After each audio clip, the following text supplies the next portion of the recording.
யோசேப்பு சில நாட்கள், சில வருடங்கள் ஜெயில இருக்கிறதுக்கான ரீசன் என்னன்னா, அவனை பார்வோனுக்கு அடுத்த ஸ்தானத்தில் கொண்டு போய் வைப்பதுக்காக தான்.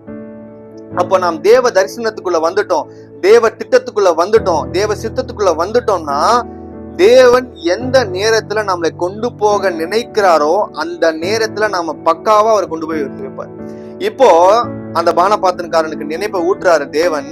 பார்வோனையும் கொண்டு போய் அங்க பார்வோன் என்ன பண்றான், உடனே அந்த வாலிபனை வர சொல்லுன்னு சொல்றான். அங்க சொற்பனத்தை சொல்றான். அதே போல யோசேப்பன் சொற்பனுக்கான விளக்கத்தை சொல்றான். பார்வோன் மகிழ்ச்சியாகி அவனையே அந்த காரியத்துக்கான தலைவனை போட்டு அவனுடைய கரங்கள்ல அந்த முத்திர மோதத்தையும் கொடுத்து பார்வோனுக்கு அடுத்த ஸ்தானத்துல தேவன் அங்க வைக்கிறாரு. இந்த சொற்பனம் நிறைவேற்றப்படுகிறது பிரியமானவர்களே. இதே போலதான் நம்முடைய வாழ்க்கையிலும் தேவன் செய்ய வல்லவரா இருக்கிறார் பிரியமானவர்களே. அநேக நேரத்துல நாம் என்ன செய்கிறோம் என்றால், நாம் தேவனுடைய சித்தத்தை அறியாம தேவனுடைய